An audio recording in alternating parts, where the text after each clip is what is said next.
Hydrogen fuel cells बहुत important topic है और इससे क्वेश्चन आने की पूरी पूरी संभावनाएं हैं। हाइड्रोजन फ्यूल सेल क्या है ये टॉपिक, पहले इसको समझते हैं। इस टॉपिक को समझने से पहले मुझे कुछ आपको न्यूज में क्यों आया ये समझिए। हाल ही में इंडियन रेलवेज ने hydrogen technology, hydrogen fuel cells की मदद से चलने वाली ट्रेन को टेस्ट किया। सेम वे दिल्ली सरकार ने हाइड्रोजन से चलने वाली, हाइड्रोजन फ्यूल को यूज करके चलने वाली बसेस को लॉन्च किया। आप बात समझ रहे हैं क्यों इंपॉर्टेंट हो रहा है, मतलब देश की प्रगति में बहुत ज्यादा रोल निभाने वाला है। और कुछ साल पहले एक कंपनी है टोयोटा, तो टोयोटा की एक गाड़ी है मेरावी करके, उसने भी बेसिकली हाइड्रोजन तकनीकी को डिमॉन्स्ट्रेट किया, जिसको नितिन गडकरी साहब ने ऑफिशियली मीडिया चैनल्स के साथ शेयर किया था। तो हाइड्रोजन तकनीकी काम कैसे करती है पहले ये समझते हैं। देखिए, जब हम बात करते हैं हाइड्रोजन तकनीकी की, तो आप समझिए जो हाइड्रोजन एज अ फ्यूल है, हाइड्रोजन इसको बनाया जाता है अलग अलग मेथड से। जैसे कि हम इलेक्ट्रोलिसिस कर सकते हैं पानी की, वहां से हमने हाइड्रोजन बना ली, इलेक्ट्रोलिसिस करके बना सकते हैं। हम मिथेन स्टीमिंग प्रोसेस से बना सकते हैं, मिथेन गैस को हाई स्टीम पे हमने लगा सकते हैं, तो उससे वो हाइड्रोजन के पार्टिकल्स अलग हो जाते हैं। इसको एक फ्यूल सेल मान लीजिए, जैसे टेबल टाइप की है फ्यूल सेल, इधर से एनोड के थ्रू हम हाइड्रोजन को इनपुट के थ्रू देते हैं। एनोड के थ्रू हम क्या देते हैं, हाइड्रोजन देते हैं। और हम किसी भी, चूंकि गाड़ी हवा में थोड़ी चलेगी, मतलब एटमॉस्फेयर में ही चल रही, तो ऑक्सीजन पाइप के थ्रू ऑक्सीजन खींच रही है, वो ऑक्सीजन कैरी करने की आवश्यकता नहीं होती। कैथोड के थ्रू हम लोग क्या दे रहे हैं, ऑक्सीजन दे रहे हैं। ठीक, ऑक्सीजन दे रहे हैं। जब ये दोनों आके यहाँ पे टकराते हैं, हाइड्रोजन, इन दोनों के मॉलिक्यूल जब यहाँ पे टकराते हैं, तो इसमें दो चीजें प्रोड्यूस होती हैं। एक H positive hydrogen ion, H positive proton ion, और दूसरा जो चीज प्रोड्यूस होती है वो प्रोड्यूस होती है इलेक्ट्रॉन्स। इस मेथड को ऑक्सीडेशन मेथड बोलते हैं। क्या प्रोड्यूस हो, इलेक्ट्रॉन्स। और आप सोचिए, हमने बचपन से पढ़ा है कि करंट क्या है, current is the flow of electrons in a wire, हाँ या ना। तो अगर ऐसे ही ये प्रोसेस कंटिन्यू रहा, ऐसे ही बहुत सारे इलेक्ट्रॉन्स प्रोड्यूस होंगे, नहीं होंगे? ऐसे बहुत सारे इलेक्ट्रॉन्स प्रोड्यूस होंगे कि नहीं होंगे, बोलो बेटा, होंगे। और ये जो करंट, इलेक्ट्रॉन्स की जो चेन है, यही तो करंट है।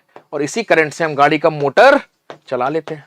इसी करंट से हम लोग क्या करते हैं, गाड़ी का मोटर, मोटा मोटी समझ में आया नहीं आया बेटा, ध्यान रखो। इधर से आया हाइड्रोजन, इधर से आया ऑक्सीजन, दोनों के बीच में ऑक्सीडेशन रिएक्शन हुआ, जिससे हमें कुछ इलेक्ट्रॉन, फ्री इलेक्ट्रॉन्स मिले। यही इलेक्ट्रॉन जब मल्टीपल रिएक्शंस हो रहे हैं, मल्टीपल श्रृंखला में मिलते रहते हैं, तो ये क्या बन जाता है, करंट बन जाता है। यस या नो? तो हम क्या कैरी कर रहे हैं, हाइड्रोजन कैरी करते हैं, ऑक्सीजन हवा से खींचती है गाड़ी, और फिर वो at the end of the day electron produce करा के गाड़ी के मोटर को रोटेट कराती, काम खत्म हो गया। और इसके बाई प्रोडक्ट में ये जो इलेक्ट्रॉन जा रहा है मोटर को रोटेट कराने के बाद, ये जो इलेक्ट्रॉन है ये बाद में ऑक्सीजन के साथ मिलके क्या बना देता है, H2O। यही यूपीएससी का 2015 में, शायद मुझे याद है एग्जैक्टली 2015 में एक क्वेश्चन आया। क्या क्वेश्चन था, ये जो हाइड्रोजन फ्यूल सेल्स हैं ये एक तरह से इन्वायरमेंटल फ्रेंडली है। हाँ जी सर, है, बिल्कुल है। ये जो हाइड्रोजन फ्यूल सेल्स हैं, इनके बाई प्रोडक्ट के रूप में क्या निकलता है, सिर्फ और सिर्फ वाटर। तो ध्यान रखना, कभी भी हाइड्रोजन व्हीकल जब चलेगा, देखोगे उसके नीचे पानी टिप टिप टिप टिप चूता रहता है, ये दिखा है, पानी थोड़ा थोड़ा निकलता रहता है। ये क्या है, वो बाई प्रोडक्ट निकल रहा है, इसमें कोई धुआं नहीं होता है, सिर्फ और सिर्फ पानी बाई प्रोडक्ट के रूप में निकलता है। यही यूपीएससी का क्वेश्चन था बेसिक सा, कि हाइड्रोजन फ्यूल सेल्स जब, या हाइड्रोजन व्हीकल्स में बाई प्रोडक्ट के रूप में क्या निकलता है दोस्तों, बताइए क्या निकलता है, पानी, H2O। ध्यान रखना, ये चीज बहुत इंपॉर्टेंट है, H2O निकलता है। ऑनलाइन वाले बैठे हो बच्चे, बताओ कोई डाउट है किसी बच्चे को, प्लीज पूछिए बच्चों। ठीक, क्या निकलता है बेटा, H2O निकलता है, ये ध्यान। अब वापस आते हैं अपनी स्लाइड के ऊपर। तो क्या हुआ, हाल ही में प्राइम मिनिस्टर नरेंद्र मोदी साहब ने एक कंट्री का पहला खुद का बना इंडिजिनस, देखिए इंडिजिनस लिखा हुआ है, indigenous green hydrogen fuel cell inland waterway vessel. Greenland मतलब पानी में चलने वाला एक जहाज, जो कि किससे चलता है, हाइड्रोजन से चलता है, हाइड्रोजन फ्यूल से चलता है। इसका इन्होंने इनॉग्रेशन किया। ठीक है, कहां पे, तमिलनाडु में। आपको ये सब नहीं याद रखना है, ये सब वनडे एग्जाम्स के क्वेश्चंस होते हैं, यूपीएससी ये सब नहीं पूछेगा कहां लॉन्च हुआ, बस आपको ये ध्यान रखना है। गुड इवनिंग बेटा, आपको खाली इतना ध्यान रखना है कि हाल ही में पहला वाटर पे चलने वाला, पानी पे चलने वाला एक शिप, एक जहाज प्रधानमंत्री मोदी जी ने लॉन्च किया, जो कि बेसिकली हाइड्रोजन फ्यूल टेक्निक के ऊपर काम करता है। अच्छा, आगे आइए। अब हमको समझ में आएगा इनिशिएटिव का नाम क्या है? इनिशिएटिव का नाम है हरित नौका इनिशिएटिव। इनिशिएटिव का नाम क्या है बेटा? हरित नौका इनिशिएटिव। लिख लीजिए, ध्यान रखिएगा, पेपर में क्वेश्चन आ सकता है। Harit Nauka initiative promotes the use of which kind of fuel? Solar fuel, hydrofuel या फिर हाइड्रोजन फ्यूल? तो आंसर होगा हाइड्रोजन फ्यूल। प्लीज को अंडरलाइन कर लीजिएगा, हरित नौका इनिशिएटिव बहुत इंपॉर्टेंट इनिशिएटिव है, ये भी पेपर में आ सकता है। अब एक क्वेश्चन आएगा, ग्रीन हाइड्रोजन क्या होता है, पिंक हाइड्रोजन क्या होता है, ब्लू हाइड्रोजन क्या होता है? इसको थोड़ा सा डिस्कस कर लेते हैं। देखिए, सबसे पहले हमको समझना पड़ेगा जो हाइड्रोजन हम यूज कर रहे हैं इस प्रोसेस में, अभी मैंने बताया ना प्रोसेस में, इधर से हाइड्रोजन इधर से ऑक्सीजन, इस प्रोसेस में जो हाइड्रोजन आ रही है, ये हाइड्रोजन आ कहां से रही है मेरे दोस्त? ये हाइड्रोजन बेसिकली आ रही है किसी ना किसी प्रोसेस से। जनरली हमने अभी बताया था आपको थोड़ी देर पहले कि हाइड्रोलिसिस का प्रोसेस जनरली यूज किया जाता है। अब हाइड्रोलिसिस के प्रोसेस में क्या होता है कि वाटर की हाइड्रोलिसिस करी जाती है, जिससे हाइड्रोजन और ऑक्सीजन के मॉलिक्यूल्स को अलग अलग कर लिया जाता है। ग्रे हाइड्रोजन क्या होती है सर? फिर ग्रे हाइड्रोजन होती है कि वाटर की इलेक्ट्रोलिसिस करने के लिए भी तो हमें कुछ एनर्जी लगानी पड़ती है, कुछ उसमें इलेक्ट्रोलिसिस करने के लिए भी तो हमें इलेक्ट्रिसिटी देनी पड़ती है ना दोस्त। अब वो जो इलेक्ट्रिसिटी देनी पड़ रही है, अगर वो इलेक्ट्रिसिटी खुद में ही कोल से बनी है, कोल से इलेक्ट्रिसिटी बनी, इस इलेक्ट्रिसिटी का प्रयोग करके हमने हाइड्रोलिसिस किया और इससे हाइड्रोजन निकाल के हमने आगे व्हीकल के लिए यूज किया, तो ये जो कोल से इलेक्ट्रिसिटी और इलेक्ट्रोलिसिस हुआ, कहीं ना कहीं तो पोल्यूशन हो रहा है ना, जब इधर कोल का यूज हो रहा है। तो इस टाइप के हाइड्रोजन को क्या बोलते हैं? क्या बोलेंगे? Grey hydrogen. क्या बोलेंगे दोस्त? Grey hydrogen. मतलब ये साफ सुथरी हाइड्रोजन तो नहीं है भैया, देखो सीधी सीधी बात, ये साफ सुथरी हाइड्रोजन नहीं है। क्यों? At the end of the day, अरे पोल्यूशन यहां हो या पोल्यूशन वहां हो, पोल्यूशन तो हो ही रहा है ना भाई। तो grey hydrogen is not a sustainable future. समझ में आ रहा है आपको? ध्यान से रखना, ग्रीन हाइड्रोजन जरूरत है हमको, ग्रे हाइड्रोजन नहीं। तो ग्रे हाइड्रोजन समझ में आया कि जिसमें हाइड्रोजन प्रोड्यूस करने के लिए भी हमको क्या यूज करना पड़ रहा है दोस्तों? हमको क्या यूज करना पड़ रहा है? कोल या फिर किसी नॉन रिन्यूएबल सोर्स का यूज करना पड़ रहा है। देखिए लिखा है, ग्रे हाइड्रोजन जनरली ये प्रोसेस यूज करता है स्टीम रिफॉर्मिंग या मिथेन स्टीम। लिख लेना बेटा, मिथेन स्टीम रिफॉर्मिंग, ठीक। और नेचुरल गैस की मदद से इसको बनाया जाता है, लेकिन ध्यान रखना इसमें कहीं ना कहीं नॉन रिन्यूएबल सोर्स का यूज होता है, इसलिए ये बहुत ज्यादा फ्यूचरिस्टिक नहीं है grey hydrogen.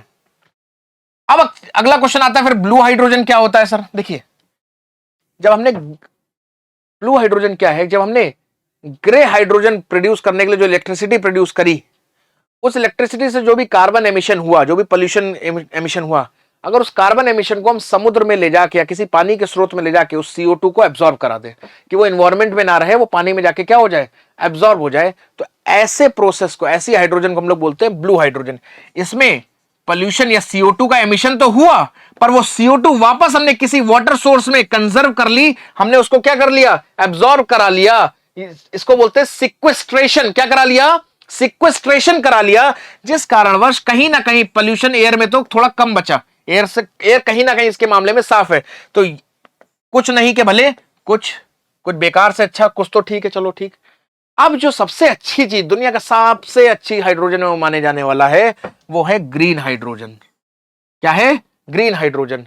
Green hydrogen process जो होता है, इसमें इलेक्ट्रोलिसिस करने के लिए जो हम लोग एनर्जी यूज करते हैं वो सौर ऊर्जा, सोलर एनर्जी का यूज किया, रिन्यूएबल सोर्स है, उसकी मदद से हमने इलेक्ट्रोलिसिस कराई, हाइड्रोजन प्रोड्यूस करी, और उस हाइड्रोजन का यूज करके हमने हाइड्रोजन फ्यूल सेल्स में इसको यूज किया। तो कहीं ना कहीं भी कार्बन एमिशन हुआ क्या? नहीं। तो ये क्या हो जाएगी दोस्त? बोलो मेरे साथ, ये क्या हो जाएगी? ग्रीन। बोलो मेरे साथ सभी लोग, क्या हो जाएगी? ये ग्रीन हाइड्रोजन हो जाएगी। समझ में आया बेटा? और हमें ध्यान रखना है फ्यूचरिस्टिक क्या है? जो कम से कम पोल्यूशन करे, जो कम से कम कार्बन एमिशन करे। और फ्यूचरिस्टिक क्या हो जाएगा फिर आपके हिसाब से इन तीनों में दोस्त? बताओ। मेरे हिसाब से तो दोस्त ये है, और मेरे हिसाब से ही नहीं, ये सबके हिसाब से ही एक फ्यूचरिस्टिक इन्वेंशन होगी। क्लियर हुआ कि नहीं हुआ दोस्तों? क्लियर हुआ कि नहीं हुआ? चलो, फिर ये भी क्वेश्चन आ जाता है, पिंक हाइड्रोजन क्या है? पिंक हाइड्रोजन में ध्यान रखना, इनके सोर्स याद कर लो। पिंक हाइड्रोजन में जो सोर्स यूज होता है, वो सोर्स है बेसिकली न्यूक्लियर एनर्जी, कि जब आप न्यूक्लियर पावर प्लांट से बनी हुई एनर्जी को यूज करो और फिर आप हाइड्रोजन प्रोड्यूस करो, तो क्या हो जाएगी? Pink hydrogen. लिख लो, इंपॉर्टेंट है। पिंक का मतलब न्यूक्लियर एनर्जी, पिंक का मतलब न्यूक्लियर एनर्जी से बनने वाली इलेक्ट्रिसिटी का प्रयोग करके। इसी तरीके से ब्लैक हाइड्रोजन का मतलब जब आप प्योर रूप से कोल का यूज करो। ग्रे में नेचुरल गैस, कहीं कहीं पे ग्रे और ब्लैक को एक ही जैसे लिखा जाता है, नेचुरल गैस। ब्लैक हाइड्रोजन में प्योर रूप से आप कोल का प्रयोग करें इलेक्ट्रिसिटी बनाने के लिए, और उसके बाद उससे आप हाइड्रोजन प्रोड्यूस करें। टर्क्वाइज का मतलब क्या होता है, आप नेचुरल गैस यूज करें। टर्क्वाइज यूजली पूछेगा नहीं, येलो पूछ सकता है। येलो मतलब येलो क्या है, एक तरह से सोलर एनर्जी। तो येलो इज ऑल्सो येलो क्या कहते हैं, hydrogen is also a type of green hydrogen, लिख लेना। Yellow hydrogen is also a type of green hydrogen. यहां तक समझ में आया दोस्त। तो ये कैटेगराइजेशन यूपीएससी आपसे पूछ सकता है, plus at the same time जो मैंने अभी आपको हाइड्रोजन फ्यूल सेल में क्या प्रोसेस चलता है, ऑक्सीडेशन, ध्यान रखना इलेक्ट्रॉन्स जो निकलते हैं वो प्रोसेस है ऑक्सीडेशन का प्रोसेस, और उसी ऑक्सीडेशन के प्रोसेस से जो इलेक्ट्रॉन्स की चेन निकलती है वही कहलाती है करंट, और उसी करंट से चलता है आपकी गाड़ी का मोटर। समझ में आया दोस्तों, आया कि नहीं आया? चलो थैंक यू सो मच, आगे नेक्स्ट टॉपिक।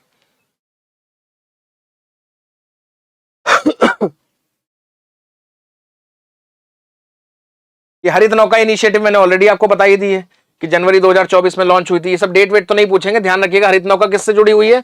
ग्रीन हाइड्रोजन से जुड़ी हुई है, बस इतना ध्यान रखिएगा। मोदी जी भी ग्रीन हाइड्रोजन को प्रमोट करने की बात करते हैं, सिर्फ हाइड्रोजन फ्यूल को प्रमोट करने की बात नहीं करते हैं। समझ में आ रहा है?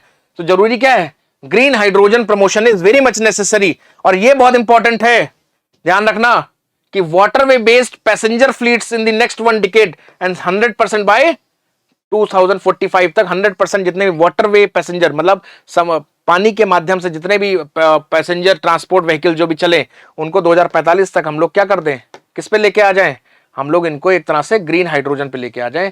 ये हरित नौका इनिशिएटिव का टारगेट है। ये टारगेट लिखना बहुत जरूरी है, प्लीज इसको लिख लीजिएगा, टारगेट बहुत जरूरी है, ठीक है, क्योंकि अमृतकाल विजन मोदी जी का है 2047 तक, इसलिए।